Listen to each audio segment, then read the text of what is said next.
Fala, Christian. Vamos começar uma live agora sobre Smart Cities. Fica aí para você acompanhar com a gente.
Grande professor Tiossi Júnior. Fala, meu amigo Neto, tudo bem por aí? Excelente. Melhor agora com a tua presença aqui para a gente fazer esse debate, que com certeza é um assunto disruptivo e que leva aí a gente a muitas reflexões sobre o futuro. Acredito que essa agenda trata disso, não é isso?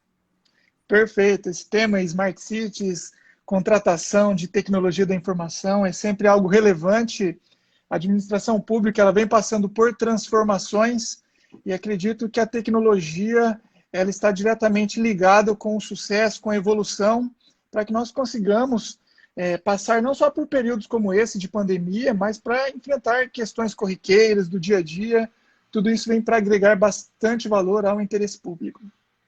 Muito bom, muito bom. Queria começar aqui a nossa live, saudando os colegas que chegaram aqui com a gente nesse horário. O professor Ednilson aí, que está aí na região de Goiás, aí, cuidando muito bem das licitações. Temos aqui o Leonardo, temos aqui a Michele, temos aqui o advogado de licitação, sempre presente também, o Wellington Costa. Saúdo aí a todos os colegas, o Jaime, que estão presentes, para a gente poder fazer esse debate, pessoal. Esse debate que nasce aí do grande crescimento que eu observei do portal Licitações Municipais. O professor Tiossi Júnior, eu me lembro, professor, quando você criou o seu Instagram e você curtiu uma foto minha e eu vi a criação do perfil e como foi rápida a ascensão, né, do excelente trabalho que você fez de levar conteúdo para o teu público. E eu quero aqui publicamente reconhecer que foi muito bem realizado esse trabalho, parabéns por isso. E sem dúvida, um material muito rico que me fez naturalmente convidar um amigo para trabalhar essa agenda. O professor Tiossi já reconhecidamente a gente se conheceu lá no Paraná, na ocasião com o professor Rodrigo Pironti e com o Davidson Barcelos, o licitante. Foi uma ocasião muito interessante que a gente, na época, havia lançado o jogo Gov. E aí, né, Tios, ficou essa lacuna da gente ter uma atuação em conjunto. Acho que foi muito oportuno da gente poder trabalhar agora essa agenda. Então, novamente, muito obrigado pelo teu aceite e espero que a gente possa fazer aqui um bom trabalho para gerar mais esse valor para a nossa rede. Maravilha, meu amigo. Eu que agradeço, satisfação sempre falar com você. Você que é o cara da tecnologia da informação, criador dos jogos governamentais, que é um verdadeiro sucesso a nível de Brasil. E isso que nós estamos fazendo hoje, uma live, conversando via Instagram, produzindo conteúdo de forma gratuita, tem tudo a ver com essa temática que trata de inovação, de tecnologia, porque é uma forma facilitada, uma forma célere e, teoricamente, econômica, barata, para que as pessoas tenham acesso a conteúdo, as pessoas compartilhem informações, façam network e a administração pública, como um todo, ela pode utilizar essas ferramentas para atingir os seus objetivos. Muito bem, e isso já entra também no conceito de Smart Cities, né? Afinal de contas, nós temos a questão da informação, do dado disponibilizado para a melhor forma possível. E longe da gente pensar aqui, né, professor Tiossi, numa questão de modelo de negócio. O que a gente está fazendo aqui, simplesmente, eu acredito que é porque nós gostamos de fazer isso e o conhecimento, ele move realmente essas mentes brilhantes que querem levar adiante um ideal e uma ideia, né? A ideia da gente estar com esse projeto aqui, pessoal, chamado Café Digital, que inclusive aqui eu tenho sempre que colocar a minha canequinha, deixa eu já preparar aqui o meu café digital, que não foi preparado, mas eu já vou aqui apertando o botão. A ideia aqui é sempre da gente poder trazer temas inovadores, temas que estão realmente necessitando de um debate, que são desafios, inclusive, para mim, que tem um conhecimento em tecnologia, mas que durante uma conferência com um outro professor, com um outro ponto de vista, gera uma nova situação, gera um novo insight, e com a participação de vocês, é possível que todos nós possamos crescer juntos, ok? Então, essa rápida introdução eu fiz aqui do professor Tiossi, e eu queria, professor, explicar para o pessoal como é que funciona a ideia de Smart Cities, né? Antes de falar de tecnologia, antes de falar de município, que o Brasil é um país municipal, eu separei aqui alguns materiais para a gente poder citar a fonte para o pessoal. Tem aí o decreto 8638, de 15 de janeiro, né? Que fala das estratégias do EGOV, né? Que está em vigor ficou em vigor até o ano 2019. Esse é um decreto interessante que a gente pode citar, mas o que é mais legal, o que é o mais recente que eu gostei, foi um que saiu agora, no dia 19 de março. A portaria 1122, de 19 de março de 2020, ela define as prioridades no âmbito do MCTIC, que se refere a projeto de pesquisa, desenvolvimento de tecnologia e inovação para o período de 2020 a 2023. Olha que interessante que está nessa redação aqui. E assim, eu não vou ler aqui não, vou só pegar esse ponto aqui. Dentre as prioridades que o MCTIC está definindo, olha o que ele coloca aqui. Estabelecer como prioritários projetos de pesquisa para desenvolvimento e inovação voltados para a área de tecnologia estratégica, habilitadora, de produção, desenvolvimento sustentável e qualidade de vida. E eu vou começar o assunto de Smart City falando sobre qualidade de vida. E aí ele desdobra falando o seguinte: área de tecnologia estratégica, espacial, nuclear, cibernética, segurança pública e de fronteira, inteligência artificial, internet das coisas, material avançado, biotecnologia e nanotecnologia. Tudo isso está no conceito de Smart City. Por que Smart City, né? Vamos explicar agora esse conceito rapidamente para passar a bola para o professor, para a gente ver como é que está essa realidade dos municípios. Pessoal, Smart Cities, na verdade, são simplesmente denominadas como cidades inteligentes, cidades que utilizam com mais afinco a questão de novas tecnologias, como, por exemplo, a própria inteligência artificial, sensores ou redes de sensores que podem medir de maneira síncrona ou assíncrona dados. Então, a gente vai estar sempre falando de dados aqui, coleta de dados, para que essas informações sejam registradas e que elas apoiem uma política pública. Por exemplo, segurança. Então, uma vez que você tenha um sistema de câmeras conectados, isso é muito comum na China, e esse sistema faz o reconhecimento facial.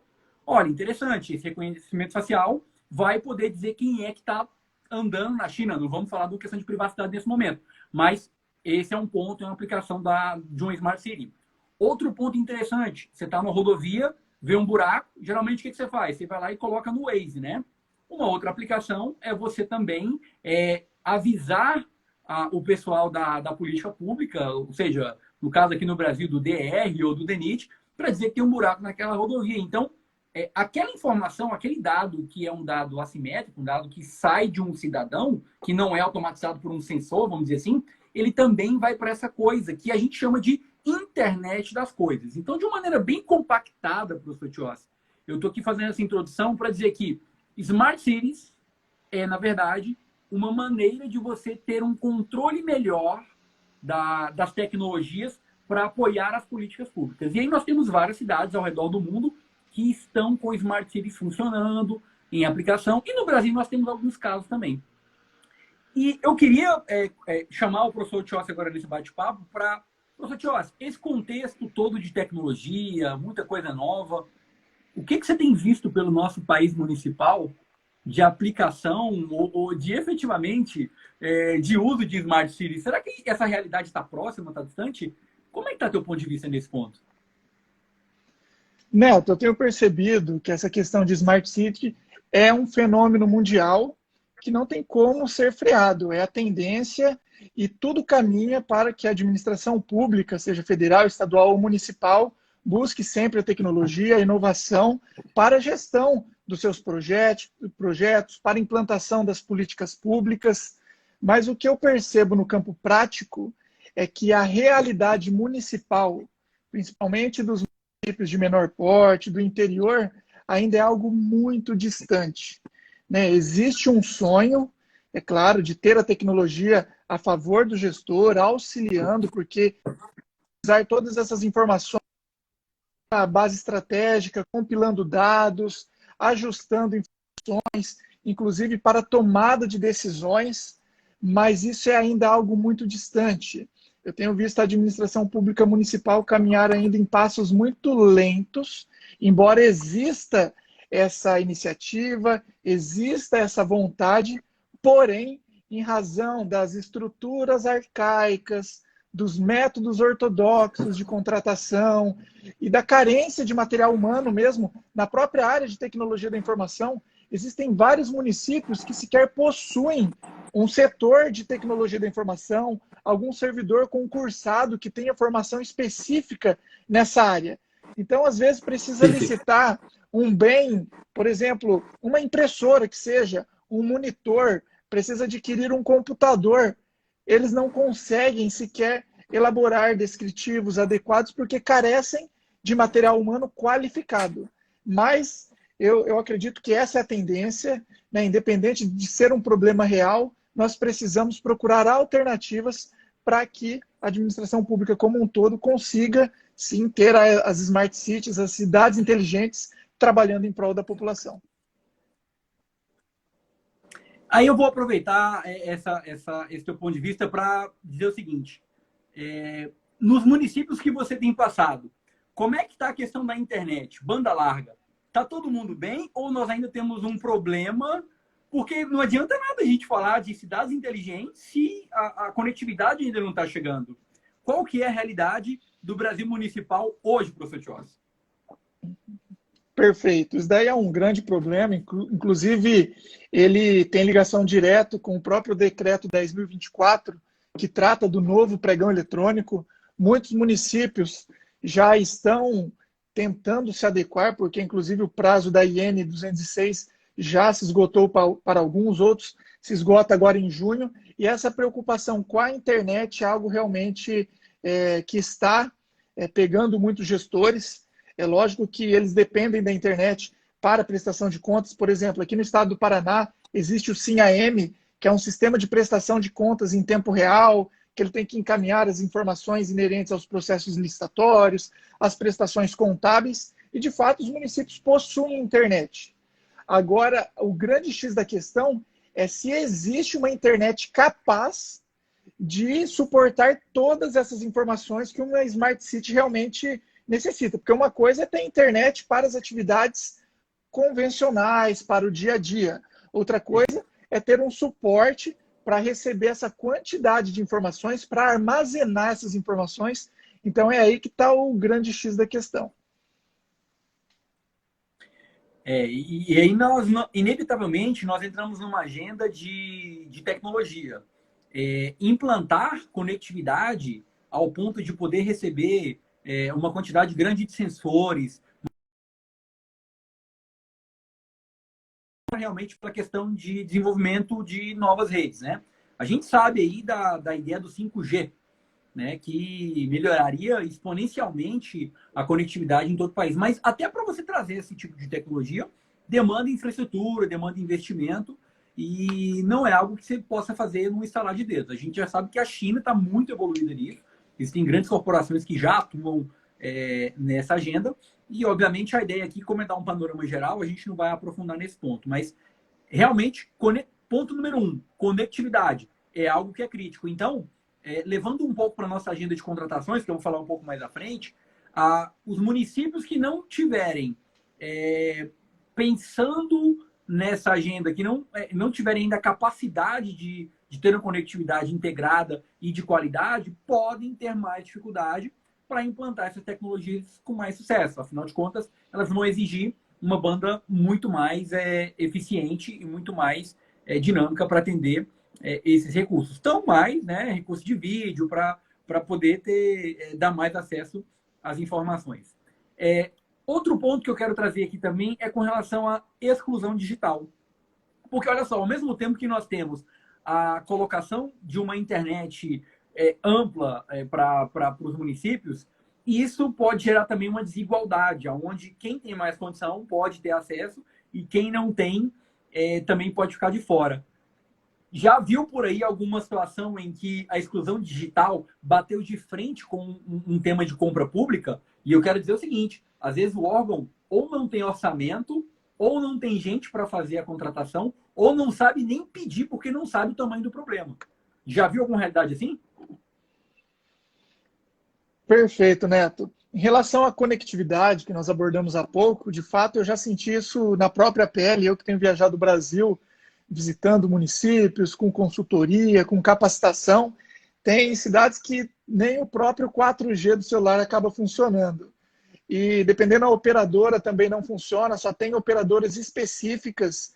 E quando a gente tenta recorrer ao Wi-Fi da prefeitura ou tentar uma conexão segura, muitas vezes não é possível também por essa questão de conectividade. Então esse é um ponto muito importante, né, que deve ser levado em consideração. Nós precisamos melhorar a conectividade dos municípios brasileiros. E quando eu falo assim, municípios do interior, municípios de menor porte, isso daí não significa que eles estão afastados dos grandes centros. Às vezes eu estou em uma determinada região metropolitana, viajo ali 50 quilômetros que seja, a gente chega em municípios que não tem qualquer tipo de conexão.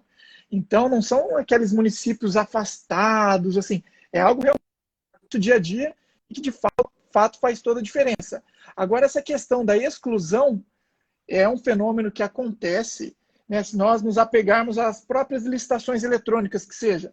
A gente sabe que tem a Lei Complementar 123, que trata de prerrogativas para as micro e pequenas empresas, tem a prioridade na contratação de micro e empresas de pequeno porte, sediadas local e regionalmente. Eu tenho percebido que essas empresas, elas de alguma forma, principalmente os microempreendedores individuais que estavam na informalidade, se regularizaram e não possuem uma internet adequada para contratarem com um eventual pregão eletrônico. Então, de alguma forma, tem uma exclusão, porque eles estão ali, de alguma forma, beneficiados pela legislação, porém, eles estão preparados, adequados para atender o interesse público. Então, acredito que essa evolução ela vai ocorrer de uma forma gradual, né? O poder público ele tem que ter uma certa paciência, nós temos que aplicar a própria LINDB, o artigo 22, quando fala das dificuldades do gestor em relação às suas peculiaridades locais e regionais, porque isso daí acontece com muita frequência. Muito bem colocado, professor. E isso nos leva a refletir sobre o desafio do gestor na construção de soluções, não só de tecnologia, mas para o campo prático. Eu queria pegar agora aqui um conjunto de palavras-chave que eu separei para a gente e contar um cenário perfeito. Um cenário perfeito não, um cenário de evolução para o nosso país, se você me permitir. Eu vou pegar aqui Claro. a palavra-chave. Eu vou pegar aqui a palavra-chave energia solar. Imagine um país como o Brasil, com tanta disponibilidade, tá, de luz, de sol, e que ainda não utiliza todo o seu potencial, ou então 1% do seu potencial para utilizar energia renovável e fomentar e usar tecnologias. Isso na parte de energia solar. Agora imagina um país com a dimensão do Brasil, que possui centenas de milhares de quilômetros de estradas que não possuem sensores que possam apontar as falhas daquela estrada, a não ser algumas com exceção, que tem pedágio, que tem uma fiscalização mais apurada. Imagine um país onde a segurança não é feita somente na confiança do policial ou daquele agente que tem que olhar para ver o que acontece, e sim por sistemas de detecção de movimento ou por sistemas de segurança que podem, por meio de um algoritmo já pré-programado, definir o que seria regular ou irregular. E dentro desse ponto, um exemplo é um robô que é o segurança físico da fronteira entre os Estados Unidos e o México, no qual ele já tem até uma arma teaser. Se o cidadão passar, o próprio robô já resolve o problema, né, num primeiro nível ali na camada de gestão de riscos. Eu vou trazer também a questão do lixo, professor Tiossi. Por que seres humanos ainda precisam operar e classificar o lixo, sendo que já existem tecnologias que podem tornar não só as cidades inteligentes, mas também os humanos mais inteligentes e mais humanos? Eu trouxe 4 exemplos aqui que poderiam melhorar a qualidade de vida. Lembra que eu falei no início aqui da nossa conversa? A qualidade de vida é algo que tem que ser considerado quando a gente fala de Smart City. Quando um projeto de Smart City é feito na Indonésia, na China, em Dubai, do qual eu tive a oportunidade de visitar, eles vão fazer uma feira incrível, que é a Expo Dubai, trazendo as maiores tecnologias de todo mundo para aquela feira, para poder mostrar algumas tendências, não só de Smart Cities, mas também de inteligência artificial. A gente percebe o quanto que nós realmente estamos um tanto desconectados da realidade e do mundo que está acontecendo nesse momento. Eu tive a oportunidade também de fazer uma visita a Brumadinho, lá no Córrego do Feijão, onde nós tivemos aquele triste acidente, né, no ano passado. E eu subi exatamente no ponto onde estourou a barragem. Agradecer o pessoal da Negócios Públicos que me deu essa oportunidade, o pessoal da Maestria, de estar lá nessa ocasião. E aí, professor Tiossi, falando de Smart Cities, quando eu subi lá em cima, no local do incidente, eu vi aquela situação, né, aquele drama, e realmente dá um aperto no peito, porque você vê que a tragédia é muito grande. E aí, quando eu desci, eu perguntei para o pessoal do Corpo de Bombeiros: como é que vocês medem qualquer tribulação que tem, qualquer situação? Como é que vocês estão medindo se pode ter algum outro incidente? Porque ainda fica uma massa ali, ainda tem algum... Inclusive, tem uma barragem do lado, colada, que não colapsou e não estourou, mas que está contida. E eles me responderam: tem um sensor aqui que está medindo para ver se vai ter algum desabamento e tal. Então, se souber, apita um alarme lá embaixo, na casinha do pessoal que está no centro de operação. Aí eu falei: interessante. Esse alarme está sendo repetido por cidadão que está com a casa a 1 quilômetro na frente, para ele saber que vai estourar de novo a barragem. E os bombeiros olharam para ele e falaram: não. Eu não estou aqui para, muito pelo contrário, para poder dizer que há uma falha no processo. Muito pelo contrário. O que aqueles caras fizeram, e não foram os bombeiros, o que aqueles caras fizeram para poder tentar reparar no menor prazo possível o dano e tentar, de certa forma, equalizar a situação, não está no gibi. Foi um dos maiores esforços humanos que eu vi de trabalho em toda a minha vida. Mas veja que, mesmo utilizando tecnologia, se a gente não pensar em gestão de riscos, se a gente não pensar na consequência do processo como um todo, pode ser que nós não consigamos atingir o objetivo. E aí, obviamente, que vai entrar uma questão de custo, que pode ter sido o caso também, mas acho que não foi. Pode ter entrado uma outra questão que foi, de repente, tinha um outro controle no telefone, que o pessoal tem um alarme lá embaixo, não sei. Não é o objetivo de discutir isso aqui agora. Eu quero, com um exemplo dramático e difícil, levar a consciência de que há um nível de controle após a tragédia. Então, quando a gente quer falar de Smart Cities, eu não preciso de falar necessariamente ao ponto de querer resolver uma tragédia. Eu posso falar, por exemplo, em um aplicativo, dizer que, olha, eu cidadão, estou passando no meio da rua, eu vejo que tem uma parada quebrada. Já imaginou se tiver um fiscal lá do órgão de controle que vai passar lá uma semana depois, ou então nem vai passar? Eu já tenho um cidadão que aponta no aplicativo, que é facilitando a questão da Smart City, já aponta aquele problema para que aquilo seja resolvido de maneira proativa. E não fique esperando o poder público para agir em todos os momentos. Então, o que a gente traz com o conceito de Smart City é o conceito de colaboração. É o que eu falo muito na gamificação. Existem vários tipos de jogos. Tem os jogos competitivos, tem os jogos colaborativos, tem os jogos em que o jogador ele joga sozinho, ele vai até o final e vence. O self-game também é uma possibilidade. Mas para a configuração de Smart Cities é importante, ainda mais num país municipal como o nosso, nós termos essa integração e esse pensamento colaborativo para poder atender. E eu quero também trazer mais um exemplo para enriquecer o nosso debate. Não sei se vocês acompanharam, mas na China, drones percebem o movimento em dada região, são colocados drones em algumas faixas, em uma grande concentração habitacional. Se acontecer algum movimento nesse período de coronavírus, o drone ia lá na pessoa, a 3 metros, e emitia um sinal: volte para casa.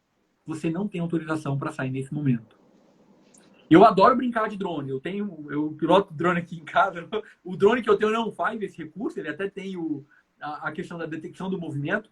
Mas veja, existem centenas de aplicações que podem ser feitas para deixar uma cidade mais inteligente. E aqui eu não estou falando dos problemas que o Brasil tem, porque eu acho que o professor Tiossi aqui, nós sempre que resolver alguns problemas antes de falar de Smart Cities, né?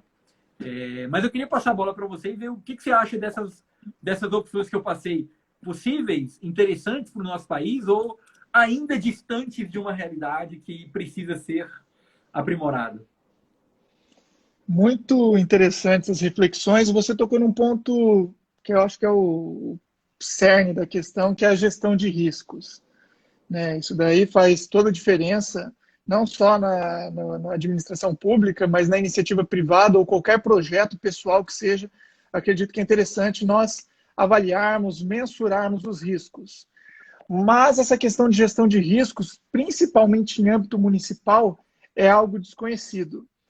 Não estou generalizando, é claro, existem cidades que possuem, sim, os seus gerenciadores de riscos, os seus controles internos, existem servidores altamente qualificados, mas a grande maioria ainda carece disso daí. E é uma terminologia que, teoricamente, ela vem ganhando corpo nesse momento, mas eu percebo que a administração pública ainda ela precisa realizar o básico, ela precisa ainda conseguir fazer o beabá muitas vezes, né?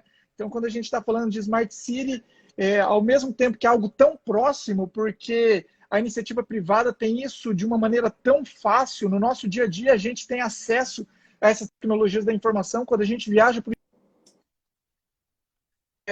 parte do dia a dia dessas cidades. Você deu o exemplo da questão das luminárias, como que é o nome? Luminária por energia solar, que faz essa captação de energia solar. Isso, energia solar, perfeito. Isso daí faz parte dos países que estão aí de primeiro mundo, e você vai estacionar o carro já para você... aqui no Brasil, pelo menos aqui em Maringá, onde eu moro, você tem que procurar um guardinha para você pagar um valor para ele destaca um bloquinho, você coloca ali no carro para você estacionar. Agora você vai nesses lugares, são todas placas de energia solar, que você chega ali em um terminal, digita a placa do carro, e isso facilita a vida das pessoas, isso reduz muitas vezes o custo da mão de obra com o próprio poder público, que tem esses índices constitucionais que devem ser respeitados. Aqui no Brasil existe um verdadeiro caos para respeitar esse limite prudencial com gastos com pessoal.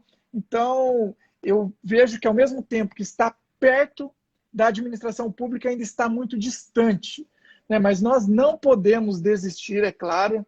Acredito que precisamos de legislações mais flexíveis, porque embora seja o assunto do nosso segundo momento aqui da live, as formas de contratação, eu acredito que é isso que acaba inviabilizando a administração pública de uma evolução, porque a gente pega uma 8666, que é uma legislação ultrapassada, uma lei totalmente burocrática que não consegue agregar eficiência ao gestor público e muitas vezes o gestor ele desiste dessas contratações. Eu já me deparei com várias situações em que chegam empresas que trabalham com essas placas de energia solar e elas chegam para o município e mostram uma projeção. Fala, prefeito, eu tenho essa tecnologia, se você eventualmente contratar essa tecnologia, eu te asseguro que a sua iluminação pública ela vai ser reduzida em X% e você não vai mais gastar com manutenção, com aquisição, porque é realmente algo muito vantajoso.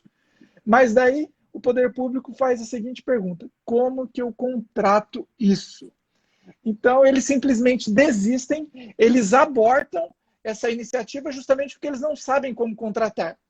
Então, com receio de serem responsabilizados no futuro, de um eventual questionamento, simplesmente eles, melhor deixar quieto, porque realmente vou procurar contratar da maneira convencional e deixa isso para um segundo momento. Então, é o que eu tenho percebido, infelizmente, é esse tipo de situação. E você falou que as Smart Cities elas podem ser utilizadas questão de segurança, para reconhecimento facial, isso novamente economizaria quantidade de agentes públicos, policiais, guardas municipais, porque nós teríamos tecnologia para fazer e efetuar esse reconhecimento.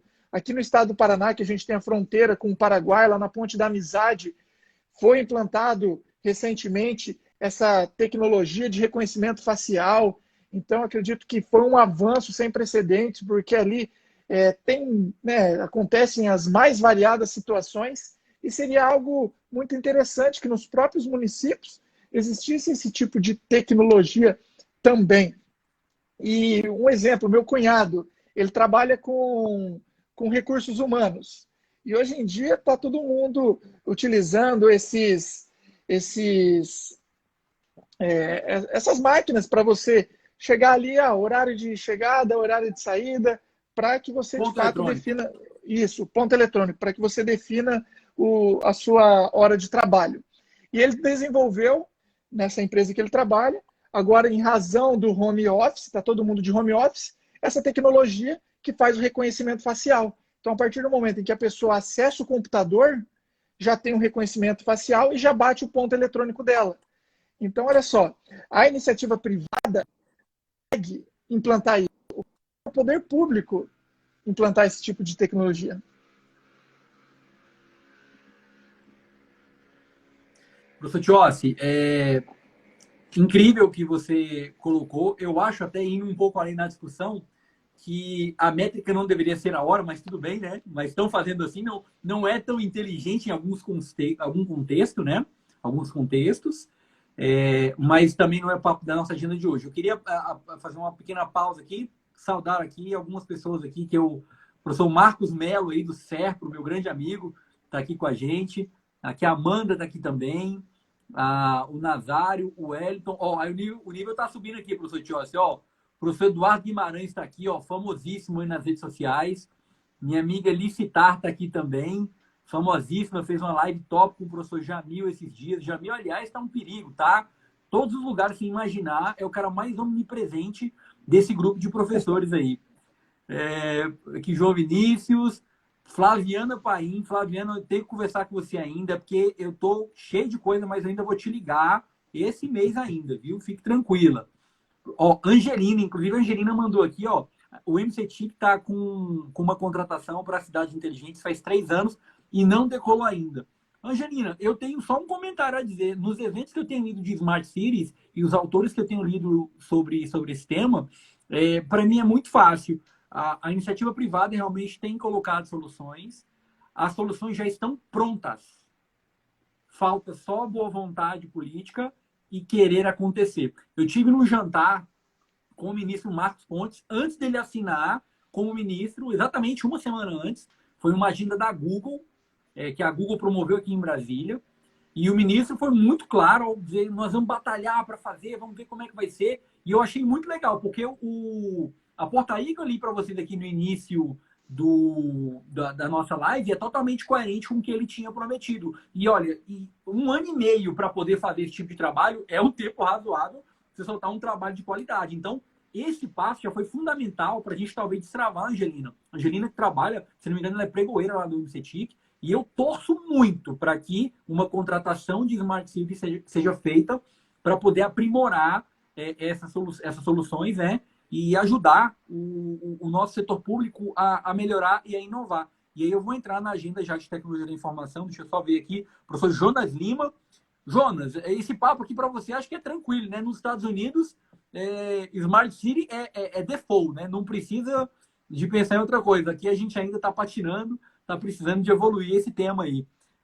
O Marcão chegou também aí. Marcão, olha só, a nossa amiga Licita vive essa realidade aqui em Araguarina. Deixa eu ver quem mais aqui. O Jamil saudou a gente aqui também. Bem, vários colegas aqui, o nível aqui subiu bastante. Minha vizinha Gleice está aqui também aprendendo com a gente. Gleice, bater na parede aqui, um beijo para você e para o Beto. Bem, muita gente legal. Eu queria agora, professor Tiossi,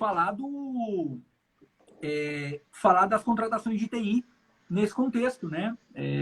Essa agenda é uma agenda que eu tenho acompanhado há muito tempo e eu queria antes fazer um non-disclosure aqui, tá? Basicamente, eu sou um servidor público, né? Estou ainda como servidor público que sempre buscou inovar nos processos de contratação. Mesmo que você tenha um padrão de processo, eu sempre fui um cara que buscou ir um pouco além e às vezes você acaba quebrando uma regra, traz uma coisa legal, mas traz uma polêmica. Isso tem um preço muito caro, que eu tenho pago nos últimos anos, mas faz parte do jogo. E eu acho que não é no intuito de polarizar, e sim de melhorar e evoluir. Como a nossa legislação não permite muitas evoluções, eu vejo que comprar soluções de tecnologia da informação no nosso país ainda é uma atividade para gigantes e heróis. Deixa eu explicar meu raciocínio. Durante 10 anos, durante 9 anos e tanto, eu fiquei vinculado a um órgão, eu fiquei na Presidência da República, né, atuando com compra de TIC. Os principais problemas que eu tinha não eram problemas técnicos, eram problemas mais de gestão interna do que efetivamente, e vontade política do que efetivamente questão técnica. Então, muitas vezes, a gente precisa superar esses pontos, né? E, obviamente, aqui eu não estou aqui para falar mal do órgão, mas sim de dizer dificuldades que são corriqueiras de todos os órgãos. No órgão que eu atuo também, hoje, tem dificuldades similares, e os colegas que eu converso, tanto a nível municipal quanto a nível federal, judiciário, legislativo, tem problemas parecidos. E quando a gente fala de comprar tecnologia para poder abastecer, por exemplo, atender um projeto de Smart City, a gente não está falando de tecnologia. A gente está falando de resolver problemas com mais inteligência. Nem sempre uma tecnologia vai resolver um problema. Às vezes não é um aplicativo. Às vezes é um jogo de tabuleiro, que foi o que eu inventei para ensinar as pessoas a aprenderem como o processo é longo e difícil. E só conectando todas as variáveis em um processo único, você consegue falar, agora eu entendi o todo. Nem sempre, para inovar, nós precisamos conhecer de desenvolvimento, de programação, ou de uma tecnologia que acabou de sair. Às vezes, para inovar, basta a gente entrar no problema. E quanto mais você ficar ali conectado com aquele problema e olhar para o lado para conhecer outras alternativas, a gente consegue bolar outras soluções. Então, eu não me esqueço de uma contratação de tecnologia da informação, do qual me pediram para realizar a compra de 15 softwares diferentes, para 20 setores diferentes, em 4 órgãos diferentes do mesmo, né, ali da mesma OASB. Eu fiz um combo multidimensional, do qual eu coloquei o software, a área e o órgão. Aí você tinha uma quantidade de licenças de cada software, né? Então você fez aquela matriz gigantesca ali para poder achar. Então, aí eu peguei 3 cotações de cada fornecedor, fabricante, para poder atender. Só de cotação de preço eu tinha umas 150 páginas, quase 200, para poder atender aquele processo. O que eu aprendi com isso, professor Tiossi e demais colegas aqui? Porque isso aqui é um chat redondo, né? É um café digital. eu aprendi que nós precisamos, além de mergulhar no problema, nós precisamos de ter muita empatia por entender a verdade. O que é que aquele órgão realmente precisa? E aí, quando a secretária tinha me mandado uma planilha compilada dizendo que eram 20 licenças do software tal, 15 licenças do software tal, 10 licenças do software tal, quando eu vi aquilo tudo, eu acreditei no que ela me falou. E aí eu fiz a pesquisa de preço baseada na informação que eu tinha recebido. Só que 2 meses depois, quando eu mandei o processo completo para ela poder tocar, ela virou para mim e falou: essa área que você está comprando 10 softwares aqui, desse tipo de software, os estagiários já saíram, não precisa mais comprar. Cada cotação daquele software era de R$10.500. Porque eu acreditei na informação que me passaram e aí me mandaram comprar aquele negócio a toque de caixa, porque tinha que entregar, porque alguém prometeu e eu não sei quem. Eu sou um crítico de como as coisas são construídas. E é por isso que no meu livro eu defendo a teoria do elefante, que é eu e você, nós temos que combinar o jogo, combinar qual é a melhor especificação, observando o nosso cliente. Eu tenho feito formações executivas no Vale do Silício, em São Paulo, buscando o autoconhecimento, e o que o pessoal de mercado fala para mim, sabe o que é? Customer Center. Foco, centro no cliente. Eu desenvolvo um produto pensando no cliente. E aí, quando eu vou desenvolver uma solução de tecnologia da informação, olhando para o meu cliente, o que estão me cobrando é o meu prazo para entregar. E se eu não entregar no prazo, professor Tiossi, vamos tirar a gratificação dele. E aí, sabe o que eu faço, professor? Eu inovo. Eu inovo e eu entrego. Sabe por que eu entrego? Porque é o tipo de jogo que o servidor público não precisa e não pode admitir. Porque se você for atrás da verdade, da necessidade para comprar TI ou copo descartável para o seu órgão, se você encontrar a verdade e não confiar na informação que te passaram, mas for lá em loco, ou então registrar os pedidos e você conhecer o dado, lembra do que eu falei que Smart City requer dado, requer sensores?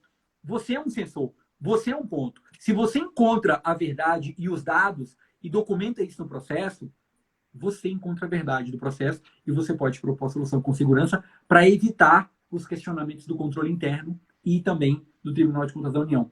Eu falo com muito orgulho, professor Tiossi, que no ano passado eu consegui tirar um contrato que estava muito penoso para o órgão, mas ainda assim eu tive que responder Tribunal de Contas e tive que responder Justiça Federal com um grupo de amigos para poder dizer que o contrato era mais econômico.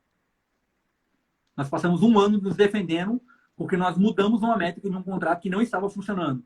Ou seja, parece que o interesse particular naquele caso era mais importante.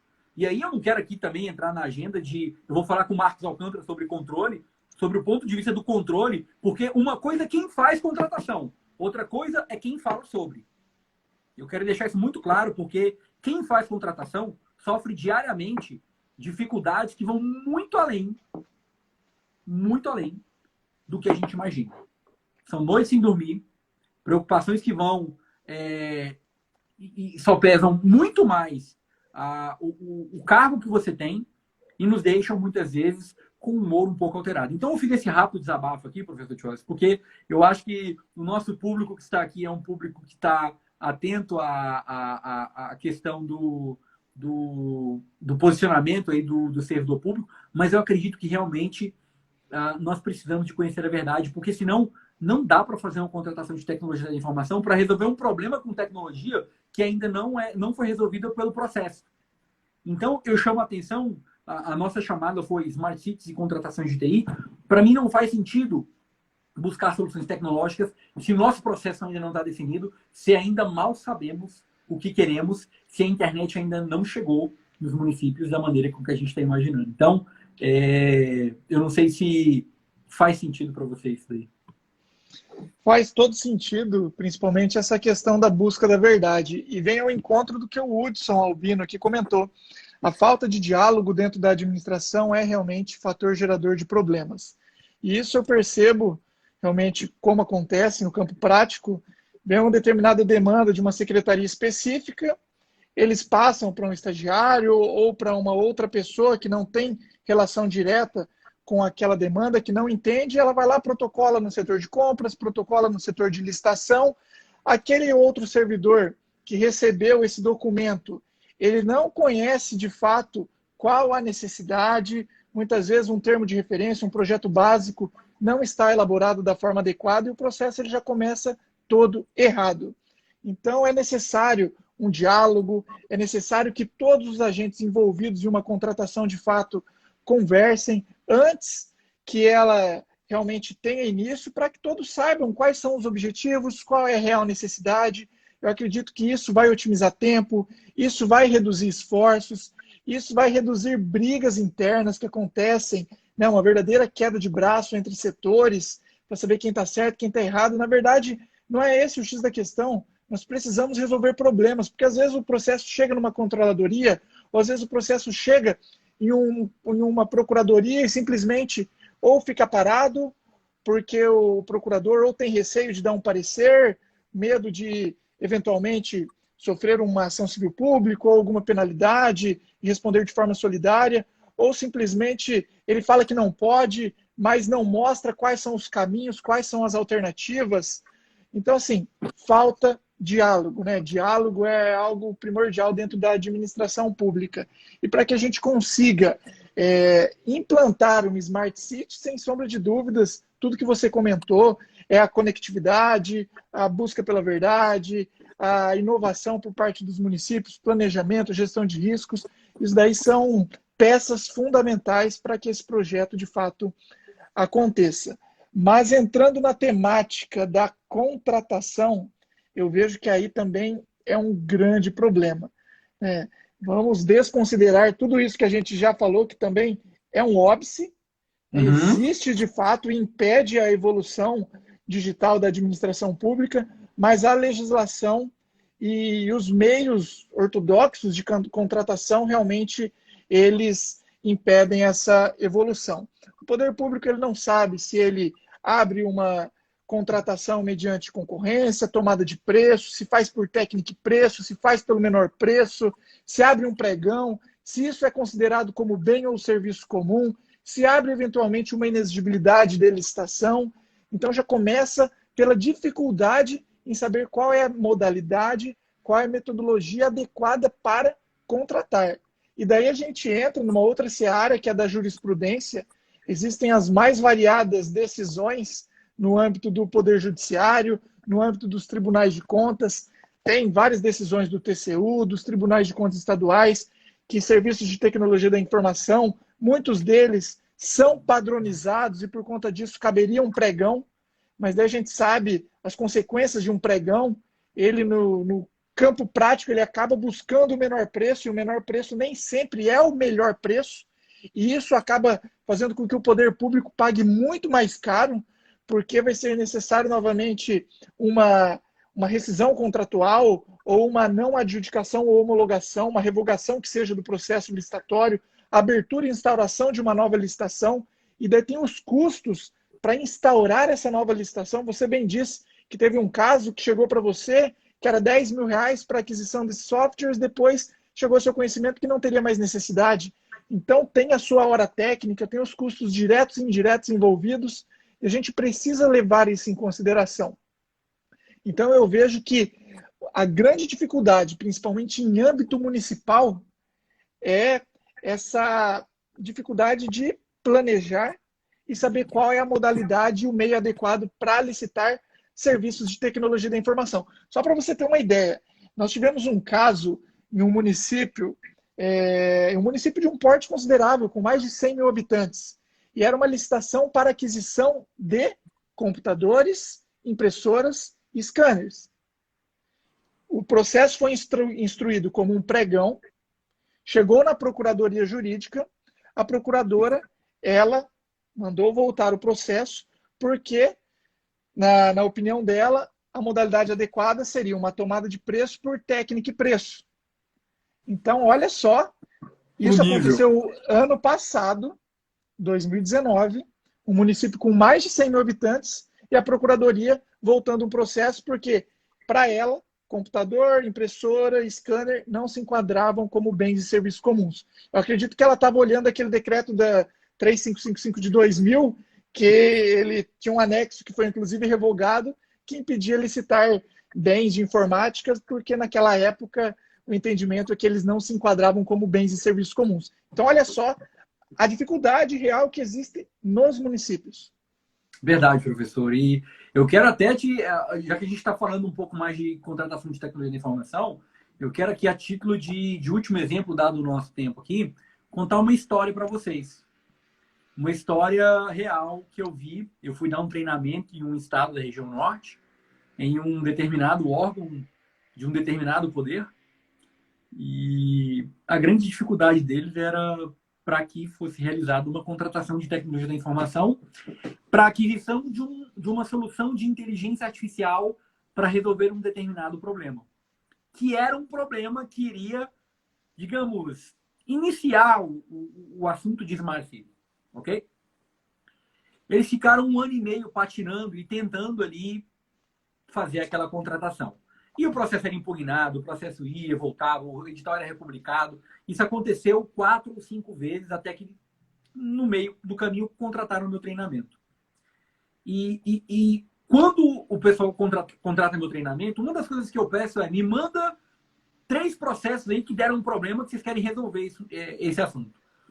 Daí eu peguei, aí um desses processos era esse, eu li o processo, e aí eu vi que o cara foi muito específico, ele foi muito profundo na especificação. Eu quero um sistema que faça tal. Ele aprofundou, deixou o requisito lá no mínimo do mínimo do mínimo. Que é o contrário de quem só diz: eu quero um sistema de inteligência artificial e espera o resultado, né? Isso aqui vai dar zebra. Agora, a grande descoberta, professor Tios, é que quando você vai muito fundo, você deixa o negócio ali tão amarrado, que você impede o cara que está dando a solução de até inovar. Claro que não é um objeto ali de inovar, mas o cara não consegue pensar muito ali em uma outra alternativa. Porque a gente está falando, quando a gente fala de contratação, a gente está falando de um projeto que vai ser desenvolvido.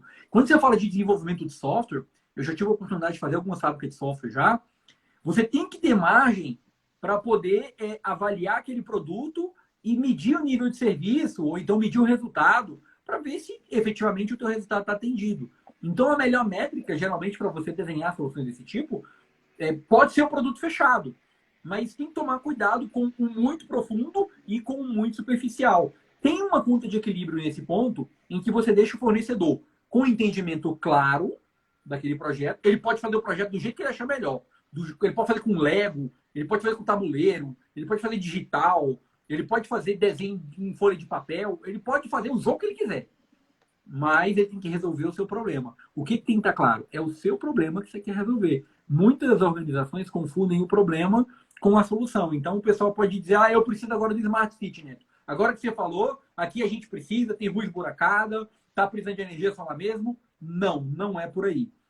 Para você implantar um projeto de Smart City, é muito importante que você tenha o contexto da realidade e você primeiro se preocupe com infraestrutura, com o cidadão conectado, com uma cultura. Porque se você chegar com uma cidade que não tem uma cultura digital, que não está preparada para aquilo, o risco de implementação do projeto também pode ser falho. Então, contratar soluções de tecnologia de informação para prover Smart Cities por meio do setor público é algo interessante, relevante, que é um movimento que está acontecendo, que vai acontecer mais. Muitos governos e muitas instituições vão precisar desse apoio, mas não dá para sair acelerando e fazendo de qualquer jeito. Tem que ter realmente um conceito maior antes de sair fazendo essa contratação. Realmente é uma mudança cultural, como eu havia dito, vai acontecer de forma gradual e é necessário que não só os gestores, mas toda a população tenham conhecimento disso para que elas participem, inclusive, dessa construção, porque isso vai gerar uma integração, um desenvolvimento, um aperfeiçoamento e quem ganha é toda a coletividade. Você tocou num ponto muito importante, que é esse detalhamento excessivo, e o plenário do Tribunal de Contas aqui do Estado do Paraná, agora em 2020, tem um acórdão 597/2020, e diz o seguinte, que o excesso no detalhamento do objeto, sem justificativa técnica, restringe a competitividade do certame. E o que eu tenho percebido é que quando o poder público ele vai licitar bens e serviços de informática, a gente não precisa ir tão longe, igual você falou, inteligência artificial, estou falando de bens e serviços corriqueiros, convencionais, ou locação de software de gestão, já é uma grande dificuldade, porque o poder público ele não possui material humano qualificado, responsável pelo setor de tecnologia da informação, na sua grande maioria. Então, ele acaba partindo do princípio da boa-fé, recorrendo a terceiros, pega ali as cotações, dá um Ctrl+C, Ctrl+V, joga no edital, e daí acaba muitas vezes gerando um direcionamento. Licitar software de gestão é algo muito complicado. A gente sabe que esses softwares, eles fazem parte do dia a dia da administração pública, eles são compostos pelos mais variados módulos, licitação, contabilidade, tesouraria, almoxarifado, e é tão difícil licitar o básico, é tão difícil comprar cafezinho, é tão difícil comprar papel higiênico, é tão difícil comprar o beabá. Então, o poder público, quando ele se depara com esse tipo de objeto, a dificuldade realmente ela aumenta muito. E os direcionamentos, infelizmente, acabam acontecendo, porque eles precisam partir do princípio da boa-fé e acreditar naquilo que eles recebem dos potenciais interessados.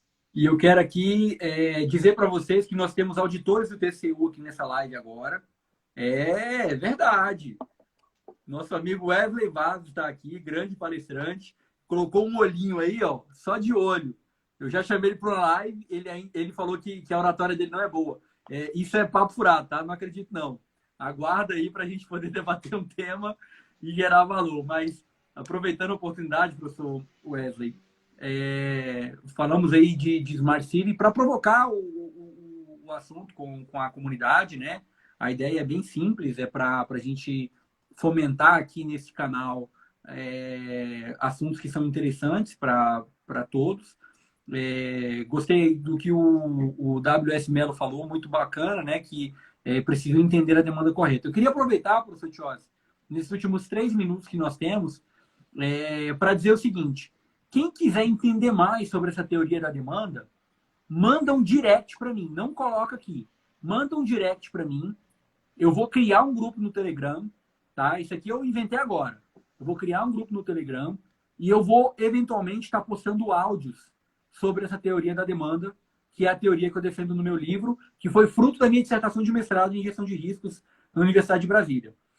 Então, quem quiser, manda um direct para mim com o teu telefone, que eu vou criar esse grupo e vou adicionar vocês no grupo Telegram. Então, eu vou deixar essa contribuição para explicar mais em áudio para esse grupo sobre a teoria da demanda e como é que você pode ter mais sucesso na contratação, entendendo melhor a verdade, tá?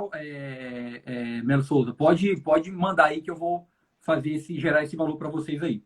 E, professor Tiossi, agradecer novamente aí o teu... Olha que legal, o Instagram colocou um recurso agora, dizendo que faltam 2 minutos. Isso aqui foi implantado essa semana. Foi, novidade isso aí.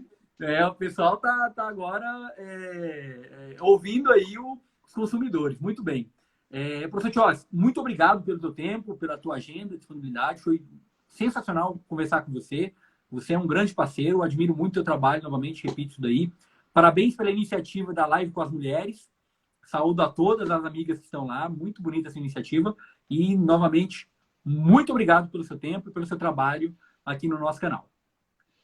Eu que agradeço, Neto. Sempre uma alegria, uma satisfação conversar com você. Que nós possamos remarcar novas lives. Essa parceria é muito saudável. E fique tranquilo que eu vou encaminhar um direct para você. Quero participar do seu grupo do Telegram, porque eu tenho interesse em me aperfeiçoar, porque você é o cara aí da tecnologia da informação. Então, fique bem, fique com Deus e estou aí à disposição. Um grande abraço, meu amigo. Legal, meu amigo. Muito obrigado. Um abraço a todos aí que estiveram com a gente. E, pessoal, a gente vai continuar aqui o projeto do Café Digital. O professor Tiossi também está com a agenda dele cheia de lives. Continuem acompanhando aí o Tiossi Júnior e o Licitações Municipais. Eu vou estar aqui no Professor Antônio Neto e também no Jogo de Contratações, eventualmente, quando eu tenho que fazer 2 lives no dia. Um beijo para minha amiga Kalina, que está mandando um joinha aí. Um abraço para o meu amigo tenista Rogério Meneguin, que eu vou jogar um tênis com ele passando esse coronavírus. E dizer para vocês que eu estou muito feliz de estar com vocês nesse canal aqui hoje e que agora é só sucesso, porque tem muita coisa para